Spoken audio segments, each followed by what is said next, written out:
The holidays are a little bit more important to many because it's a time that a lot of us kind of go through hardships mentally, where we've lost several family members or we don't have a close-knit family like some others, and we may see the ideal family, but that's not us.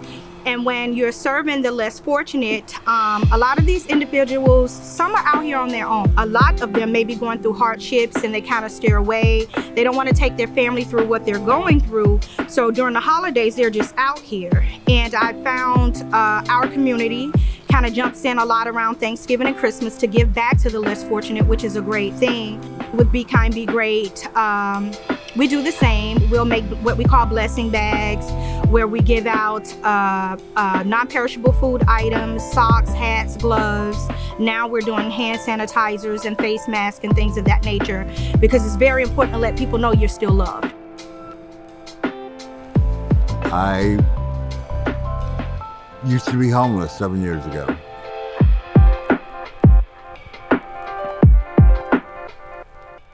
My health started depleting. I tried to get disability.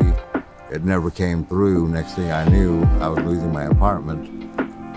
People like Erica and a couple of dozen other people that come out and directly deal, by serving food, clothes, whatever.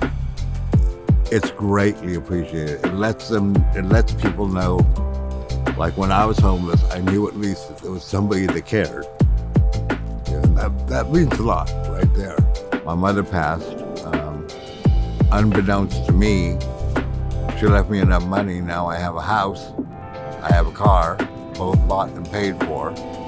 But I can't stop coming out here and seeing what I can do to make sure people know where to get help. These people aren't just homeless people. A lot of them are my friends or my family.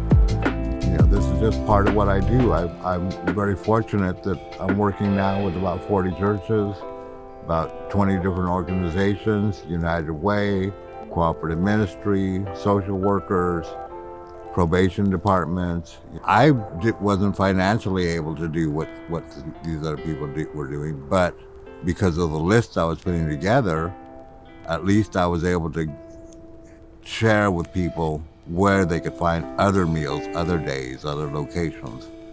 When you're homeless, it's very solitary existence, and you're often unseen.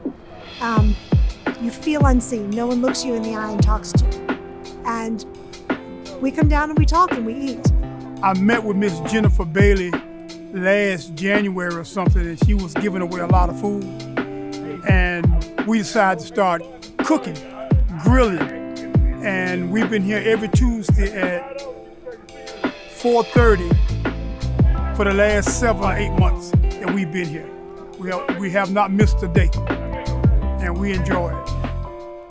James and I, we had a bunch of extra meat and decided to come downtown and feed some people. We had about 20 people. The next week we had 40, and last week we had 200. And what we're doing is we're taking food that's been donated that would have otherwise gone to waste, and we are cooking it and then feeding people who need food. And we're feeding not only the homeless, but we're also feeding people who are food insecure. So instead of having to, they can feed their family tonight, and that money can go to pay bills. Because there are a lot of people like that who need help. And it's a really nice sense of community. And I think it not only feeds people, but it feeds their souls. On the norm, they'll run up to the car, help us unpack, put the items out, whatever is needed. And in that's gratitude. And we're just appreciative. We want to give a smile and receive one back. And they always give it, from my standpoint anyway. Yeah. Right now, I'm on the street. Well, I have a place to go, but they don't have no running water, lights and stuff like that. I'm just, during the holidays, it's a blessing. It's a blessing. If you're hungry, and they're down here, they'll feed you till you get full. Can't go wrong with that. That's what I like about them. They don't say, just get one plate and go. They'll keep feeding you till they run out. And that's what I like about them. They're nice people. I love them. One pot of macaroni and cheese, a couple batches of cookies. When they all add together, which they do, we literally can feed 200 people. So one person can make a difference. Donate. If not us, any shelter.